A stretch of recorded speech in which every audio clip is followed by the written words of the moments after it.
இன்று பிப்ரவரி மாதம் 8ஆம் தேதி 2024 திருப்பலி வாசகங்கள்.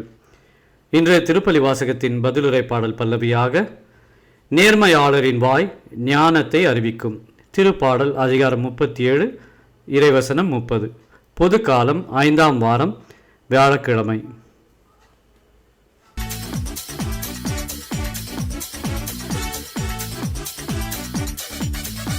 இறையாட்சியின் மனிதர்களே, மரிமைந்தனின் சீடர்களே, இறை அழைக்கின்றார், அன்பில் இணைக்கின்றார், புது உலகொன்றை படைத்திட வாருங்களே. இறையாட்சியின் மனிதர்களே, மரிமைந்தனின் சீடர்களே, இறை அழைக்கின்றார், அன்பில் இணைக்கின்றார், புது உலகொன்றை படைத்திட வாருங்களே.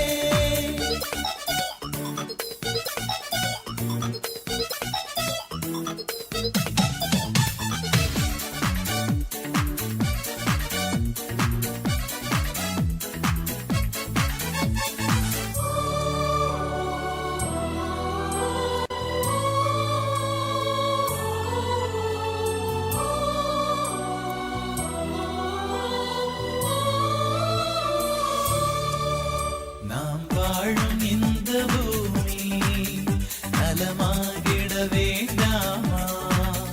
நலிவுற்றவர் வாழ்வினில் நீதி என்று நிலைத்திட வேண்டாமா? முதல் வாசகம். என் உடன்படிக்கையை நீ மீறினதால் உன் அரசை கூறு கூறாக்குவோம். தாவீதின் பொருட்டு ஒரு கோத்திரத்தை உன் மகனுக்கு அளிப்போம்.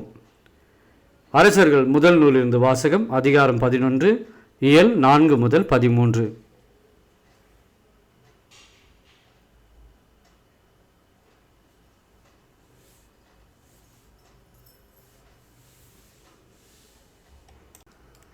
அந்நாள்களில் சாலமோன் முதுமை அடைந்தபோது அவருடைய மனைவியார் அவர் இதயத்தை வேற்று தெய்வங்களை பின்பற்றும்படி மாற்றிவிட்டனர். அதனால் அவர் உள்ளம் தம் தந்தை தாவீதின் உள்ளத்தைப் போல் கடவுளாகிய ஆண்டவருக்கு முற்றிலும் பணிந்திருக்கவில்லை. சாலமோன் சீதோனியரின் தேவதையான அஸ்தரோத்தையும் அம்னோனியரின் அருவருப்பான மில்கோமையும் வழிபடலானார். இவ்வாறு சாலமோன் ஆண்டவர் பார்வையில் தீயதெனப்பட்டதை செய்தார். தம் தந்தை தாவீது ஆண்டவரை முழுமையாக பின்பற்றியது போன்று அவர் செய்யவில்லை. சாலமோன் எருசலேமுக்கு எதிரில் இருந்த மலையில் மோவாபியரின் அருவருப்பான கேமோசுக்கும் அம்மோனோரியின் அருவருப்பான மேலோக்குக்கும் தொழுகை மேடுகளை கட்டினார்.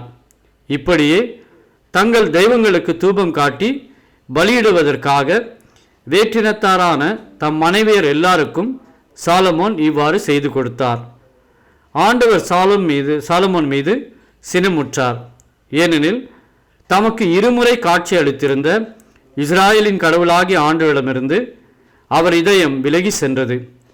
வேற்று தெய்வங்களை பின்பற்ற வேண்டாம் என்று ஆண்டவர் அவருக்கு கட்டளையிட்டிருந்தும் அக்கட்டளையை அவர் கடைபிடிக்கவில்லை. ஆகையால் ஆண்டவர் சாலமோனை நோக்கி, நான் உன்னோடு செய்த உடன்படிக்கையும் நான் உனக்கு விதித்த நியமங்களையும் மீறி நீ இவ்வாறு நடந்து கொண்டதால் உன் அரசை உன்னிடமிருந்து பறித்து அதை உன் பணியாளனுக்கு கொடுக்கப் போவது உறுதி. ஆயினும் உன் தந்தை தாவீதின் பொருட்டு உன் காலத்தில் நான் இதை செய்ய மாட்டேன். உன் மகன் கை நின்று அதை பறித்து விடுவேன். ஆயினும் அரசு முழுவதையும் பறித்து விடாமல் என் அடியான் தாவீதின் பொருட்டும் நான் தேர்ந்து கொண்ட எருசலேமின் பொருட்டும் ஒரு குலத்தை உன் மகனிடம் விட்டு வைப்பேன் என்றார்.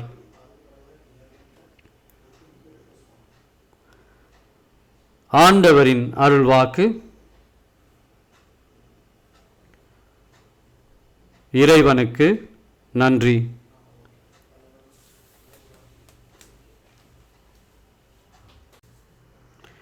பதிலுரை பாடல். நீதிநெறி காப்போர் பேறு பெற்றோர், எப்போதும் நேரியதே செய்வோர் பேறு பெற்றோர். ஆண்டவரே, நீர் உம் மக்கள் மீது இரக்கம் காட்டும்போது என்னை நினைவு கூரும். அவர்களை நீர் விடுவிக்கும் போது எனக்கு துணை செய்யும். பல்லவி. ஆண்டவரே, உம் மக்கள் மீது இரக்கம் காட்டி என்னை நினைவு கூரும். வேற்றினத்தாரோடு கலந்து உறவாடி அவர்களின் வழக்கங்களை கற்றுக்கொண்டனர். அவர்களின் தெய்வ சிலைகளை தொழுதனர். அவையே அவர்களுக்கு கன்னிகள் ஆயின.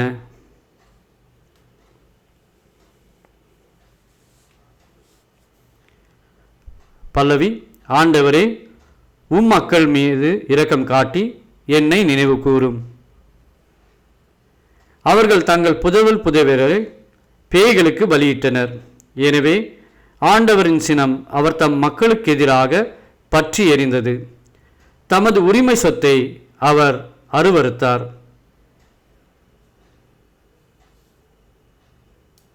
பல்லவி.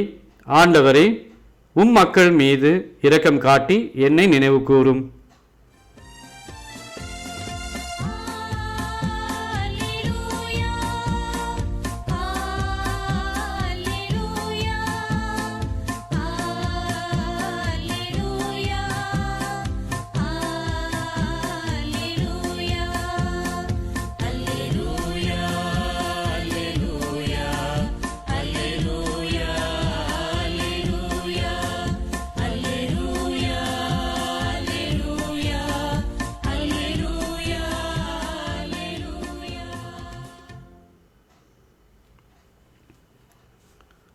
உங்களிடம் மிகுந்துள்ள தீமையை அகற்றி உங்கள் உள்ளத்தில் ஊன்றப்பட்ட வார்த்தையை பணிவோடு ஏற்றுக்கொள்ளுங்கள்.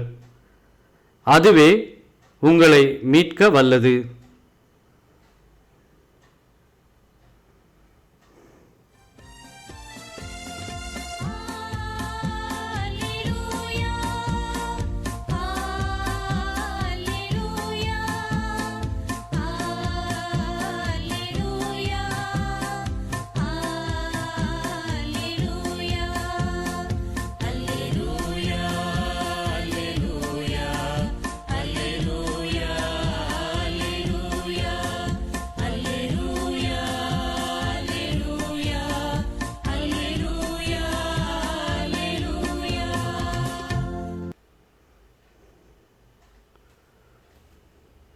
நற்செய்தி வாசகம். சிறு பிள்ளைகள் சிந்தும் சிறு துண்டுகளை நாய்க்குட்டிகள் தின்னுமே. மார்க் எழுதிய தூய நற்செய்தி வாசகம் அதிகாரம் 7 இறைவசனம் 24 முதல் 30 முடிய.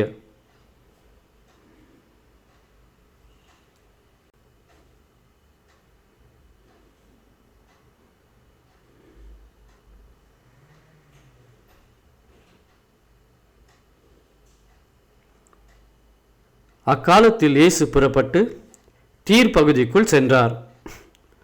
அங்கே அவர் ஒரு வீட்டிற்குள் போனார். தாம் அங்கிருப்பது எவருக்கும் தெரியாதிருக்க வேண்டுமென்று விரும்பியும் அதை மறைக்க இயலவில்லை. உடனே பெண் ஒருவர் அவரை பற்றி கேள்விப்பட்டு உள்ளே வந்து அவர் காலில் விழுந்தார். அவருடைய மகளை தீய ஆவி பிடித்திருந்தது. அவர் ஒரு கிரேக்க பெண், சிறிய பெனிசியா இனத்தை சேர்ந்தவர். அவர் தம் மகளிடமிருந்து பேயை ஓட்டிவிடுமாறு அவரை வேண்டினார். இயேசு அவரை பார்த்து, முதலில் பிள்ளைகள் வயிறார உண்ணட்டும், பிள்ளைகளுக்குரிய உணவை எடுத்து நாய்க்குட்டிகளுக்கு போடுவது முறையல்ல என்றார். அதற்கு அப்பெண், ஆம் ஐயா, ஆனாலும் மேசையின் கீழ் இருக்கும் நாய்க்குட்டிகள் சிறு பிள்ளைகள் சிந்தும் சிறு துண்டுகளை தின்னுமே என்று பதிலளித்தார். அப்பொழுது இயேசு அவரிடம், நீர் இப்படி சொன்னதால் போகலாம், பேய் உம் மகளை விட்டு நீங்கிற்று என்றார். அப்பெண் தம் வீடு திரும்பியதும் தம் பிள்ளை கட்டிலில் படுத்திருக்கிறதையும் பேய் ஓடிவிட்டதையும் கண்டார்.